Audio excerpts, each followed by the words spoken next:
ابھی آہستہ آہستہ وہ اس کے ساتھ ایسے ہی کھیلے گی، لیکن جب بعد میں اس کو دورہ پڑنے لگے گا تو یہ کئی کئی دن بے ہوش ہو جائے گی، اور شاید وہ مخلوق اس کی زندگی بھی خراب کر دے۔ آپ کو کسی سید صاحب کے پاس جانا ہوگا جو اس پری کو قید کر سکتے ہیں، کیونکہ واحد سید ذات ہیں جو اللہ کے حکم سے بطفیلو حضرت محمد مصطفیٰ سرکار دو عالم وہ پری کو قید کر سکتے ہیں، کوئی عام عامل نہیں کر سکتا۔ ہم لوگ جنات ضرور نکال لیتے ہیں لیکن پری پر ہاتھ نہیں ڈال سکتے کیونکہ وہ بہت زیادہ طاقتور ہوتی ہے۔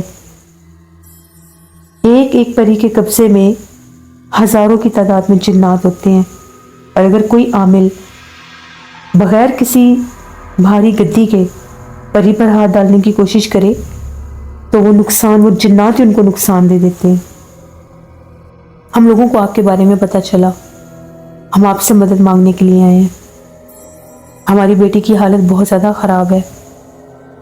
ہم لوگ آپ کو ڈھونڈنے میں ہم لوگوں کو کافی دن لگ گئے کیونکہ ہمیں پہلے پتہ ہی نہیں تھا۔ ہم لوگوں نے بڑے گاؤں ڈھونڈے، ہر جگہ پر گئے۔ اس دوران 6-7 دن مزید گزر گئے۔ ان 6-7 دنوں میں اس نے ہمیں بہت تنگ کیا۔ رات رات بھر وہ روتی ہے، صحن میں بھاگتی ہے، اس درخت کے آس پاس چکر کاٹتی ہے۔ کھانا دیتے ہیں تو وہ کھانا نہیں کھاتی۔ تھوڑی ہی دیر کے بعد وہ کھانا زمین سے اٹھا کر کھانا شروع کر دیتی ہے۔ وہ عجیب و غریب زبانیں بول رہی ہے اور وہ باقاعدہ بتاتی ہے۔ تو وہ بڑی خوبصورت پری ہے جو میرے لیے کھانا لے کر آتی ہے، وہ ہوا میں اڑ کر آتی ہے۔ باقاعدہ وہ یہ لفظ بولتی ہے کہ وہ سامنے سے آ رہی ہے۔ جب وہ نام لیتی ہے اسی وقت ہم لوگوں کے ذہن میں لگا جو درخت ہے وہ زور زور سے جھولنے لگ جاتا ہے، جس طرح سے کوئی آندھی آتی ہے۔ اور جب وہ مخلوق اس کے آس پاس ہوتی ہے، کبھی کبھار تو بہت زیادہ خوشبو مہک رہی ہوتی ہے، کبھی کبھار بہت زیادہ گندی بدبو بھی آتی ہے۔ 5-6 دن ہم نے اس کو بڑی مشکل سے کنٹرول کیا کیونکہ رات کے وہ گھر سے بھاگ جاتی ہے اور ہمیں ویرانوں میں سے ملتی ہے۔ کبھی وہ ہمیں ملتی ہے جس طرف گاؤں کی نہر ہے، بالکل ویران حصہ، کبھی وہ ہمیں ملتی ہے قبرستان کی طرف، کبھی ہم لوگوں کے گاؤں میں ایک پرانے کنویں ہیں، اس طرف کوئی بھی نہیں جاتا، وہاں پر بہت زیادہ بھیانک کتے ہیں، اس طرف ملتی ہے۔ گھر سے 3-4 بار یہ بھاگ چکی ہے 6-7 دنوں میں۔ ہماری مدد کریں، آپ اس کو بچا سکتے ہیں۔ شاہ صاحب نے جب ساری باتیں سنی تو شاہ صاحب نے کہا کہ مخلوق تو بہت سخت ہے، مجھے وہاں پر جانا ہوگا تبھی اس لڑکی کی جان بچ سکتی ہے، ورنہ وہ مخلوق اس کے اوپر اگر ایسے ہی سوار رہی تو شاید وہ اپنی جان خود بھی لے سکتی ہے۔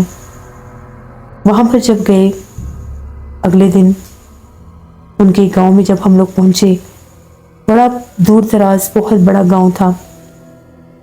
وہاں پر ان کے گھر میں جب داخل ہوئے، جیسے ان کے گھر میں داخل ہوئے تو ان کی وہ جو بیٹی تھی اس نے کمرے میں چیخیں مارنا شروع کر دی اور کمرے کا دروازہ بند کر لیا۔ اس کے ماں باپ نے بہت کوشش کی کہ وہ کمرے کا دروازہ کھول کر باہر آئے، لیکن وہ باہر نہیں نکل رہی تھی۔ وہ بار بار یہ کہہ رہی تھی کہ ان سے کو یہاں سے چلے جائیں، نہیں تو میری دوست جو ہے جو میرے ساتھ رہتی ہے یہ اس کو مار دیں گے۔ اس کو پتہ چل گیا تھا، اسی مخلوق نے شاید ان کو بتایا تھا۔ شاہ صاحب نے اسی درخت کے پاس بیٹھ کر حصار کیا، ہم لوگوں کو بھی حصار میں کھڑا کیا اور پڑھائی پڑھنی شروع کر دی۔ کمرے سے مسلسل چیخو پکار سنائی دے رہے تھے۔ تبھی درخت کے پاس بہت زیادہ خوشبو مہکنے لگی، بہت تیز خوشبو تھی، بے تحاشا تیز خوشبو۔ اس کے بعد اس لڑکی نے کمرے کا دروازہ کھول دیا اور چپ چاپ آ کر صحن میں لگے اس درخت کے نیچے بیٹھ گئی۔ بڑے غور سے اور بڑے غصے سے شاہ صاحب کی طرف دیکھنے لگ گئی۔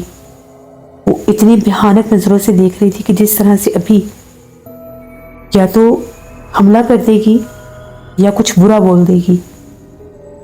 شاہ صاحب نے صرف ایک دفعہ اس کی آنکھوں میں آنکھیں ڈال کر پڑھائی کر کے پھونک ماری تو اس لڑکی نے اپنا سر جو ہے وہ پیٹنا شروع کر دیا، چلانے لگی، درخت کی طرف دیکھ دیکھ کر شور مچانے لگی۔ تبھی درخت کے اوپر سے بھی اس کے شور کے ساتھ چیخیں سنائی دینے لگی۔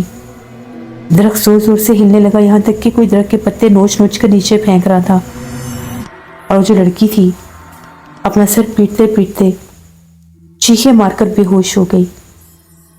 اسی وقت شاہ صاحب نے اس پر حصار کر دیا اور ان کے گھر والوں کو یہ کہا کہ اس کو یہاں سے اٹھا کر ادھر چارپائی پر لٹا دیں اور اس کے اوپر سفید کلر کی چادر دے دیں۔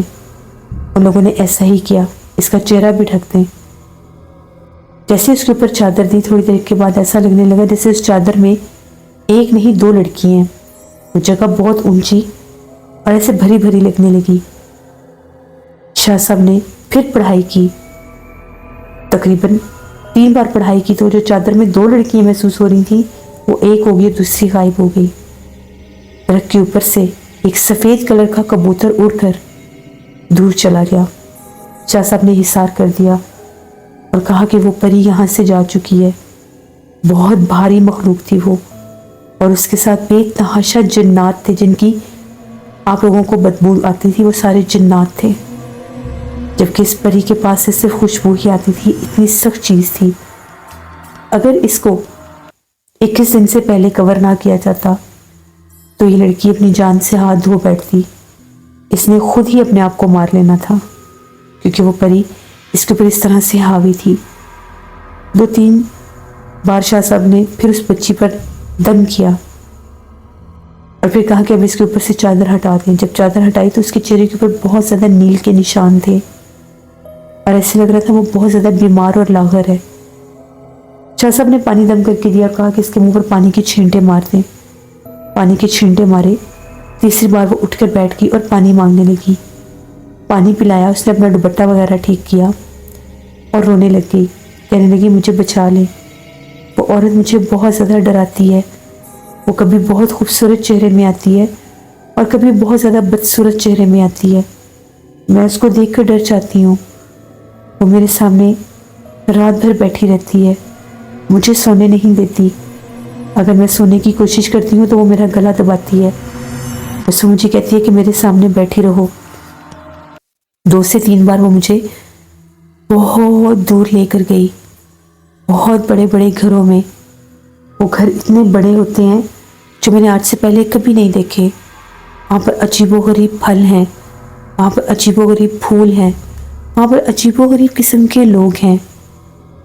وہ اس کو عجیب و غریب جگہ جو کہہ رہی تھی وہ پریس کو پرستان تک لے کر جاتی تھی۔ ان لوگوں کے سامنے وہ گاؤں میں ویرانوں میں ہوتی تھی، لیکن وہ لڑکی اپنے ہوش و حواس میں اس پری کے ساتھ ہوتی تھی۔ پھر شاہ صاحب نے اس کو حفاظت کا تعویذ دیا اور کہا کہ اس درخت کے آس پاس 41 دن نہیں آنا، 41 دن اس کے جو جنات ہیں اس پر حاوی رہیں گے۔ آپ لوگوں نے 7 دن کے بعد اس کو دوبارہ لے کر آنا ہے، اس کو دم کریں گے اور اس کو ایک نیا تعویذ دیں گے، انشاءاللہ اللہ کرم کرے گا، دوبارہ وہ مخلوق تنگ نہیں کرے گی۔ شاہ صاحب نے ان کے پورے گھر پر حصار کر دیا، اس درخت کے اوپر بھی حصار کر دیا کہ اگر اس کے اوپر کوئی جن موجود ہے بھی صحیح تو وہ گھر والوں کو نقصان نہ دے۔ ہم لوگ واپس آ گئے۔ 7 دن کے بعد وہ لوگ شاہ صاحب کے پاس آئے، ان لوگوں نے بتایا کہ ہماری بیٹی تو اب ٹھیک ہے، بس سوئے سے کبھی کبھی تھوڑی سی ڈر جاتی ہے، لیکن بظاہر کچھ بھی نہیں کرتی، اس کو کچھ یاد نہیں ہے کہ وہ کیا کرتی رہی اور اس کے ساتھ کیا ہوا، لیکن درخت کے اوپر سے رات کے پچھلے پہر میں خوفناک آوازیں آتی ہیں، جس طرح سے ایسا لگتا ہے کہ درخت کے اوپر کوئی عجیب و غریب پرندہ بولتا ہے، کبھی ایسا لگتا ہے کہ درخت کے اوپر سے کسی عورت کی آواز آتی ہے لیکن لفظ سمجھ میں نہیں آتے۔ شاہ صاحب نے پھر حفاظت کا تعویذ دیا، اس لڑکی کو دم کیا اور پوچھا کہ دوبارہ نظر تو نہیں آئی؟ اس نے کہا کہ نہیں، مجھے دوبارہ نظر نہیں آئی، نہ ہی مجھے اس کی خوشبو آئی ہے، بس خواب میں تھوڑا سا ڈر جاتی ہوں، خواب میں 1-2 بار نظر آئی ہے بس، لیکن وہ بھی دور کھڑی ہوئی نظر آئی ہے۔ اس کے بعد شاہ صاحب نے ان کو ایک تعویذ دیا درخت پر باندھنے کے لیے اور کہا کہ درخت کے اوپر باندھ دے جا کر، وہاں پر جو بھی تھوڑا بہت اثر ہے وہ بھی نکل جائے گا۔ پھر وہ لوگ تعویذ لے کر وہاں سے چلے گئے۔ یہ نانا جی نے ہمیں ایک کہانی بتائی کہ کس طرح سے پری کا سایہ یا آسیب انسان پر ہوتا ہے اور اس کا کیا حال ہوتا ہے۔ یہ ایک کہانی تھی جو میں نے آپ کے ساتھ شیئر کی۔ بہت شکریہ ذوالفقار آپ کا۔ جس سے یہ جو پری والا قصہ ہے یہ میں نے ان وکٹم کو بھی دیکھا ہے، یہ کہانی میں آپ کو پھر سناؤں گی۔